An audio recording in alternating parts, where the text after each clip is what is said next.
And first of all, I want to give a shout out to our fans. What an awesome turnout. That was, with weather kind of looming in the air of what it could look like, to have the fans support the way that we had it today was just awesome. It was a great display of Longhorn Nation, much appreciative of them. I thought from the game perspective, probably the most exciting spring game I've ever been a part of. I've been doing this quite some time, but that was pretty entertaining on a lot of levels.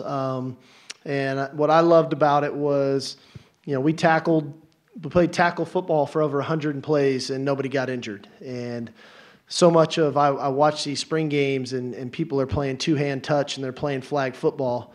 And, tough still matters, at least in Austin, Texas it does. And our guys tackled, we played hard, we played tough.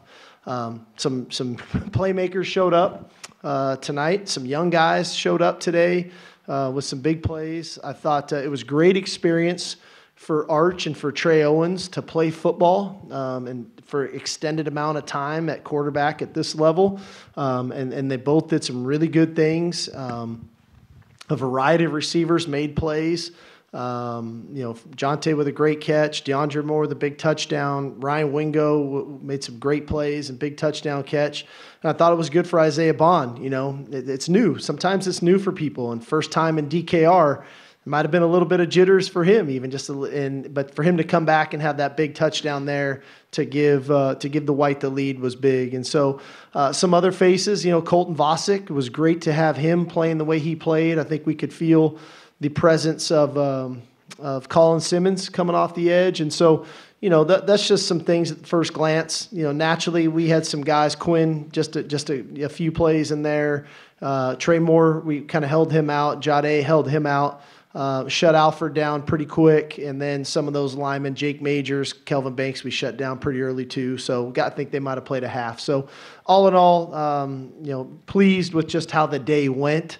Naturally, I'm going to go watch the tape, and then we got to dig into where each individual player can get better, and that's what next week is for. I'll have individual meetings, exit meetings with every player. They'll have exit meetings with their position coach so that they know where they're at in the program and then what they need to do to work on in June and July to get themselves ready for August for training camp. Start over here on the far left, Sam. Hey, Steve. With Quinn seeing 2 series, was that just because he's entering his third-year starter and you know what you have in him? And then also, how much what we saw on Arch today, is that reminiscent of what you've seen from him from a confidence command standpoint all spring? Yeah, that was totally the plan for Quinn. That's why Quinn and Arch were on the same team. I wanted Arch to be able to just go play football. He hadn't really played in a year, and I know what Quinn's about. Quinn's had a great spring, and so to get, I felt like it was important to get Trey a lot of reps too at this level. And so the biggest thing I saw from Arch was something that we kind of really harped on with him about a week and a half ago, about just dialing into, playing the play, keeping your eyes up. I think I talked about this last week. When he gets himself in trouble at times at quarterback is when he relies on his athleticism, which he has a ton of, and he can do. And there's times today I blew the whistle on him. I don't know if he was really happy with me that I blew it, but he's non-contact. But when he keeps his eyes up and steps up in the pocket, and he can deliver those balls down the field the way we like to play. And so it was good to see, and it was good to see some of the guys around him, play with him the way that they did. Stay over here, Chip.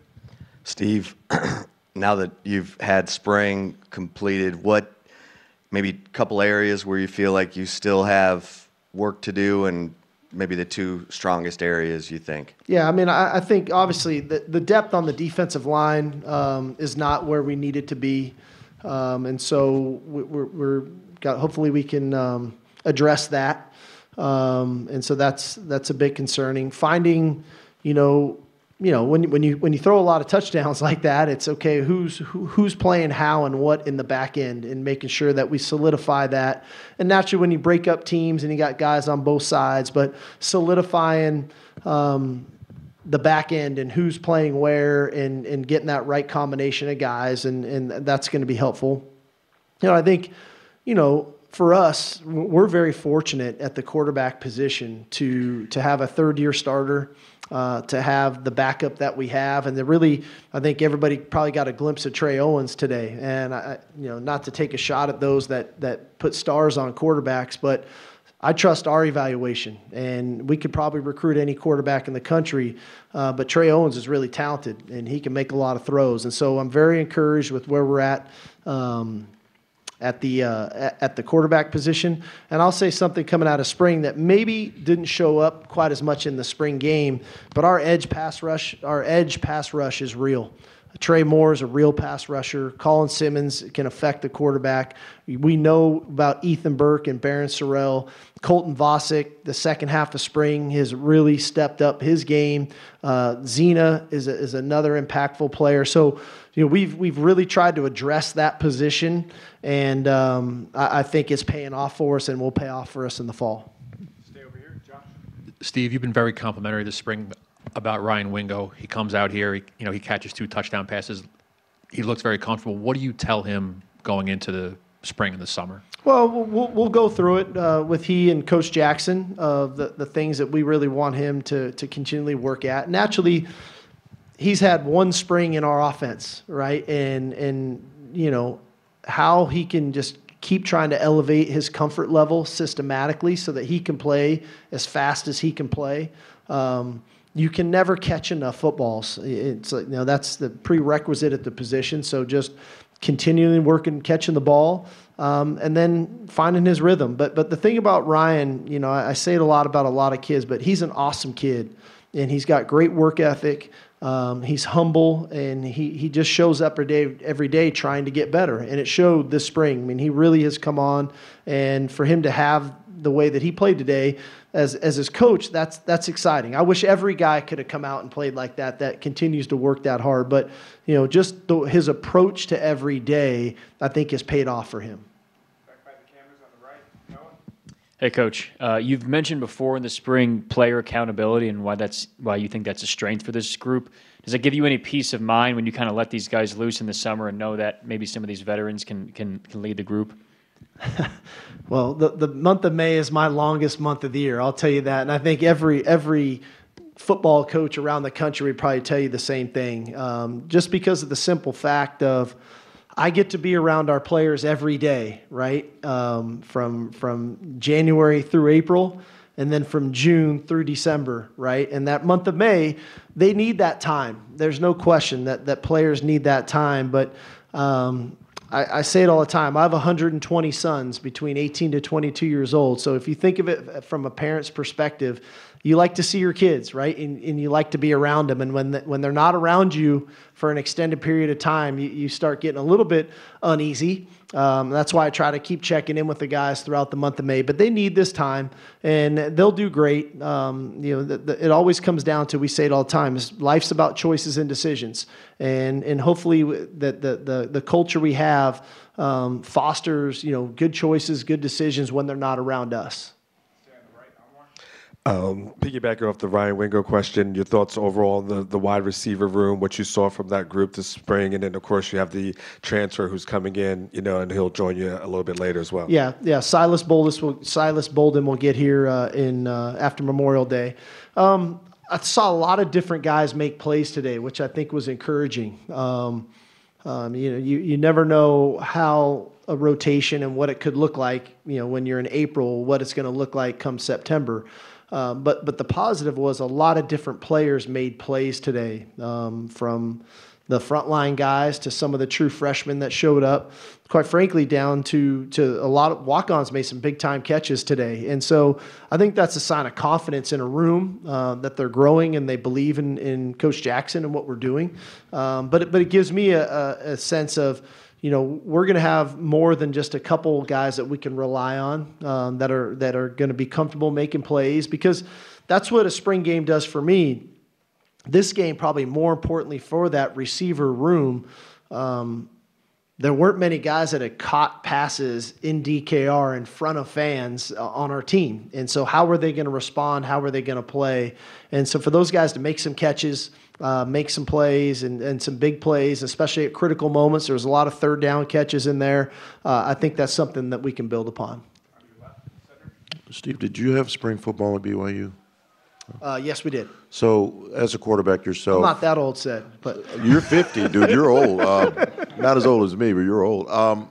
What did you do in May? Did you get your receivers together and have some sessions to try to keep that chemistry? Because I think it's important because they have a lot of new faces. yeah, it was interesting.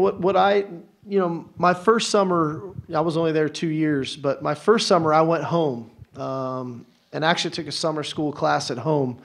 My second summer, I went home just for a few days, and then I stayed in Provo. And to your point, I wanted to be around the guys as much as I could, and you throw, but everybody's got a little bit of a different schedule. But I know between with Quinn and Arch and that receiving core, guys need a little bit of time, no question. But just being around one another, sometimes just playing a little bit of catch, sometimes throwing routes. But they also know when June comes, we're going to get back to work. And that work is intentional with what we do.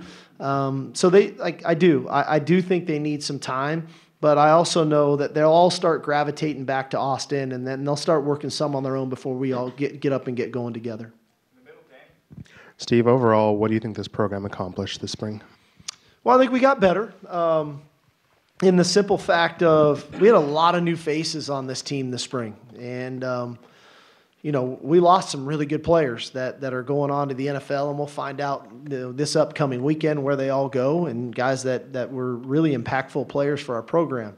And between a lot of these mid-year high school kids and the transfers that showed up in the program, we had to kind of recreate ourselves this spring. And I thought that the buy-in was there. I would say this, like our practices were really competitive, and they were hard, and they were tough, and they were physical, but yet they really were working with one another to try to get better. And to me, that sets us up for June. As you guys know, in June and July, we do a ton of culture work, and that's when we really start on that stuff. But, man, I feel like we've almost got a head start on that because of the way they competed in spring. And even at the end, the way they competed today, and then as soon as the game was done, you could just see that camaraderie in the middle of the field. And that's the joy of coaching this team. It's highly competitive. There's a lot of like-minded individuals that are driven, that are focused, that want to be great. And I think that's starting to take on the personality of this team, that this team is driven, they're focused, they want to be great. But that all takes hard work, and that's when you got to lean into one another to continue to work, to continue to hold people accountable, to be great. Mediocrity is not an option in this program. We're trying to be great, and you have to work like that every day. And so I think spring set us up for that because that's the way they approached the 14 practices and really the spring game today. Coach, you mentioned Alfred Collins, limited snaps in the first half. When you limit a veteran's snaps, is that a reflection of a comfort level you have with him? And what is it with Alfred and those pick sixes? I don't know. It was a heck of a play. I mean, first of all, it's a great play by Ethan Burke getting the tip and Alfred making the interception. But, yeah, I think to your point, there's a level of comfort, whether you want to call it Kelvin Banks, Jake Majors, Quinn Ewers, Alfred Collins, Vernon Broughton, obviously we know wasn't here today, but he was excused. And so, some of those guys, Ajade Barron, I've got enough information on those guys, and I know the way that they worked in practice. But what it does, it creates opportunities for some younger players to get extended reps and to fail some, and then how do they bounce back from maybe a failure in game? Because that's a key component too. It's not just about the flash plays that Alfred had to learn too. It's about playing with that level of consistency. But that's what it is. You find a level of comfort. I know who this guy is. I know what he's going to be about come August 31st. In the middle, Kirk. You like alpha receivers, don't you? And don't seem to play a lot. Does it seem like Bond and Wingo, maybe have that makeup and skills to kind of separate themselves? Well, they're unique in the speed factor. Both those guys can really run. Bond is a little bit different because of the experience that he has. Wingo, we thought was a unique talent in high school, and then we loved his character of what he stood for, and then all those things are holding true for us right now.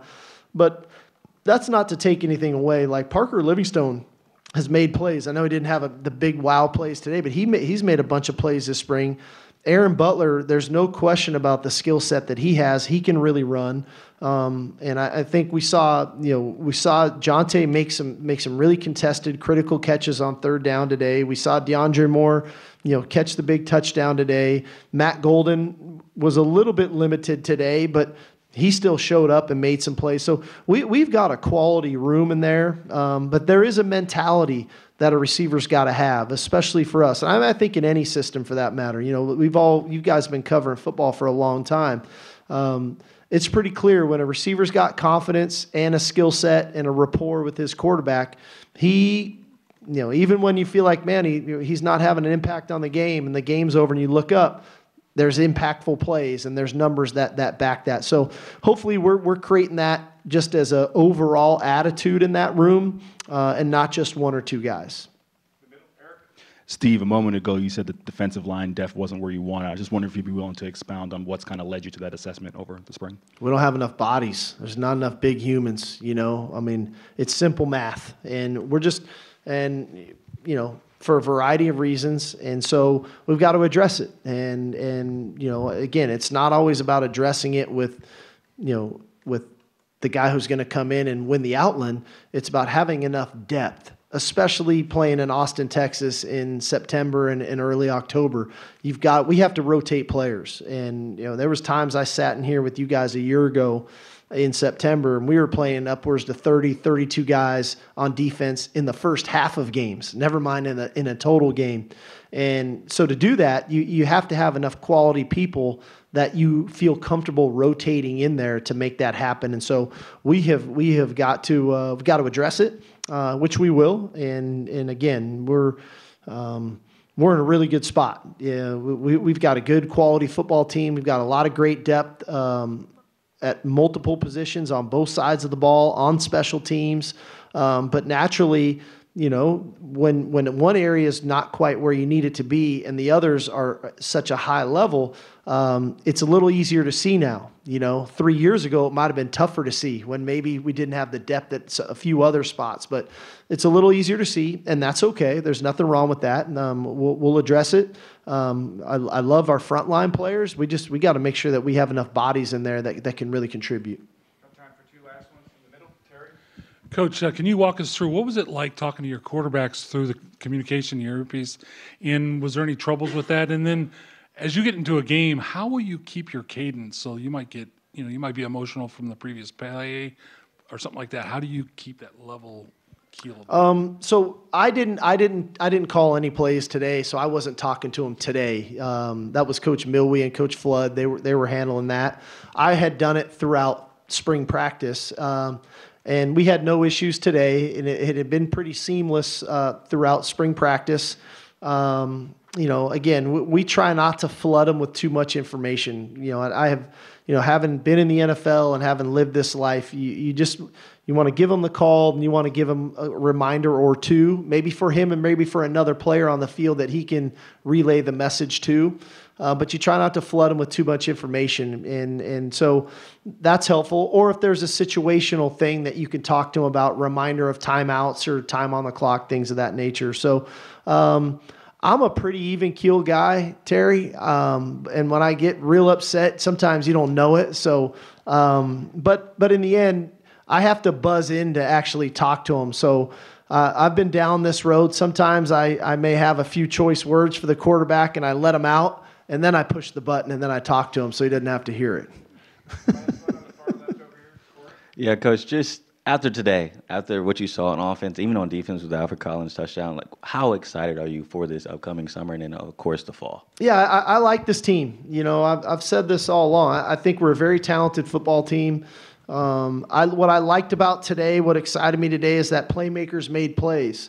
And that's something that you try to recruit to. And how do playmakers make plays? You got to be effective at the line of scrimmage, right? You got to play well on the O-line. You got to play well on the D-line. That's how you get tip balls. And we had a couple other opportunities on defense to get interceptions off of, we had a drop in the flat. Zena, I know he's kicking himself.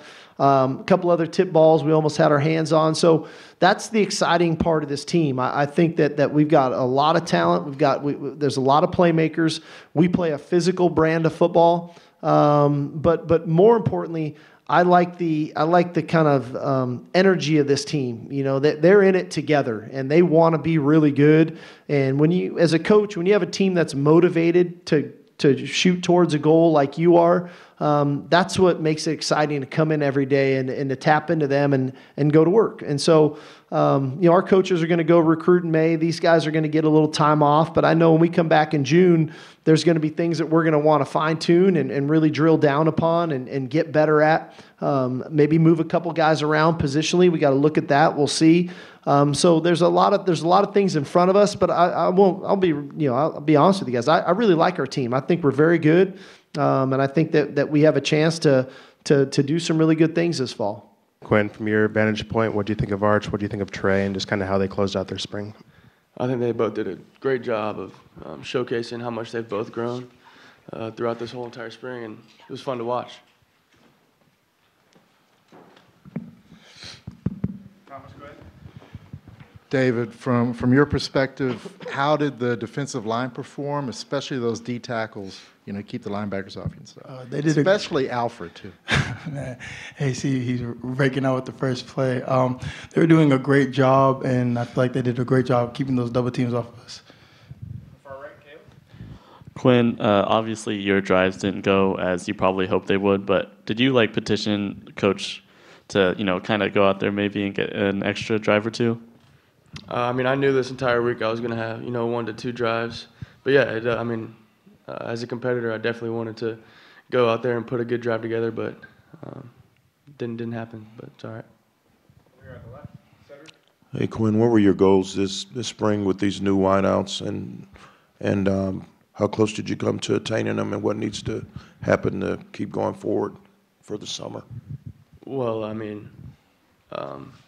some of the goals were obviously just needed to get to know those guys, a bunch of new faces in that room, and be able to connect on the field and even off the field. But I think as a whole, that whole room did a great job of coming in this entire spring and really trying to put their head down, and whether that be learn the offense for some of these guys or continue to work on their routes for the guys that do know the offense, and just come out each day and again just put their head down and go to work. And so I was proud of those guys for that. Middle, Terry. So Quinn, even though the plays didn't go as like you wanted them to go, you did show that you improved over last season. You could tell, and you're throwing in the balls, zinging in there. How do you feel like you've improved over last season? Coming off of last year, definitely had to improve on some certain things, and I think with Coach Sark and Coach Milby and in my corner, I think they do a great job on informing me on what they believe, and then obviously I have to go back and reflect on what I need to work on, and just being more comfortable in that pocket, whether that be I got to step up, but then settling down once I do step up, or knowing when to put touch on the ball, and when I need to push it down the field or put some tempo on it and that type of thing, and ultimately I've been working a whole lot on defensive recognition, just kind of helping myself anticipate certain throws. Stay in the middle, Kirk. On the skill sets of a couple of your receivers, what do you like in particular about Isaiah Bond and Ryan Wingo? Yeah, I think Isaiah Bond's just one of those guys that can flat out run past any DB. Y'all saw that out there today. And then same thing with a guy like Wingo. Wingo's got a bigger frame, though. Over here on the far left, Chip. David, can you talk about the linebacker position, how you think it's come together without Jalen, and how the roles are going? And then how did Vernon Broughton schedule to get married on the day of the spring game? With the departure of Jalen, of course, we're losing a great player, but the room and the culture that we've established in that room is just a workman-like mentality. So Ant has stepped into that role very well. He's improved on his communication, and he's leaned on me to help him at times. But It's next man up, and he's did a great job. Also, Leonga Lafau, he's been a sponge. He's been learning a lot. He's always in late and working hard. So it's just been a good, fun time. Of course, we miss Jalen, but these young guys that we have coming in, they've been doing an exceptional job. And with Vernon's marriage, congratulations to him. But I don't know. You can ask him about that one. I don't really know what to say about that. But again, that is a momentous occasion for him, and we're so very happy for him. David, are you able to talk about, kind of juxtapose where this defense was this time last year to kind of where it is this year? This defense is younger, but we still have the same talent level. So we're just establishing the mentality that we had from last year. But there's nothing too glaringly different. It's still the same standard that's been set from last year, and we're maintaining that standard with just new faces. Yeah, David, I know before the scrimmage started, saw you dancing. You weren't the only one, though. It seemed like everyone was dancing to the music before games. What was the vibe like today, just being out there on the field again for the spring game, and just how was the energy with the team? Man, just seeing those fans out there to pull to the spring game was really fun and refreshing. It was a good vibe. Coach Sark didn't want us to make anything up and just wanted to go out there and have fun and compete. So it was really fun. And the young guys, they had their chance to make their shots and make their layups, and it was really fun. David, Coach Sark was in here mentioning what he liked all spring about the edge rushing with Barron and Ethan, and of course, the newer guys, Trey Moore and Colin Simmons. What have you seen from that group, and how confident are you about the edge rush for this team? I'm very confident in the edge rush that we have with Ethan and Barron. They've always just raised their talent level and raised the ceiling of the expectation. They've always been just working harder to get better. They've been the leaders that sort of establish the standard for newer guys like Trey Moore and Colin, and those guys coming in, they're sort of they gelled with it. They understand what work is, and they've just been picking up, and they're really talented. So we're really great to have those two. In the middle, Danny. David or Quinn, what does this team need to do over the next couple of months? You guys know what the summer's about. What do y'all need to do over the next few months to get ready for the season? Honestly, I feel like from the defensive side, we just need to grow closer and work harder and just really hone in on little things. And obviously, we are a newer, younger group, but the standard is the standard, and we know what we want to do. The talent level is raised, as y'all can clearly tell. We just need to help these younger guys, point them into the right direction. But I feel like the summer is going to be really fun, and it's just going to be fun.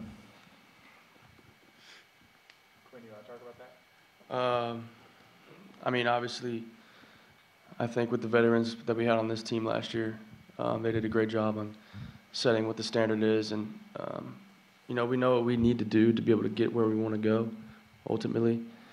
And if we focus on, the opinions inside of these four walls, and like Coach Sark says all the time, if we stay enamored with us and just what we're doing, then ultimately the path is already paved. Back by the cameras, Noah. For both you guys, Coach Sark said the month of May is the longest time for a head coach because he's away from the team. What do you guys do as leaders? How do you kind of balance letting everybody relax versus maybe getting in some extra work? What is that month like, and just maybe when you're off from organized team activities?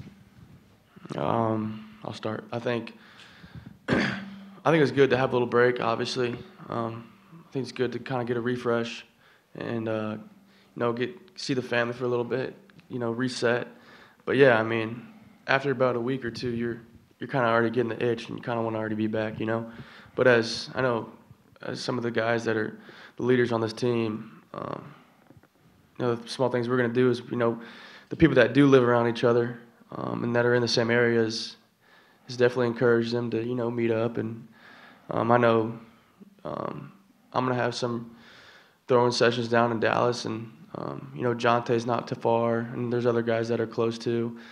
But yeah, staying together, obviously through the month of May, is huge. Yeah, I really would just pick up to where Quinn left off. It would just be to let guys recharge and see their families and enjoy themselves and relax, but at the same time, keep communication up and get to know each other more, because it's newer faces coming in. So we still got to get to know each other and get closer as a team in jail. But just keep up the communication, and when it's time to work, we're going to work. If the guys are in town for Austin, I know I'm going to be hitting them up saying like, hey, let's come into the weight room, let's do a little something here and there, or how are y'all guys doing, and how has y'all work been? Just stuff like that.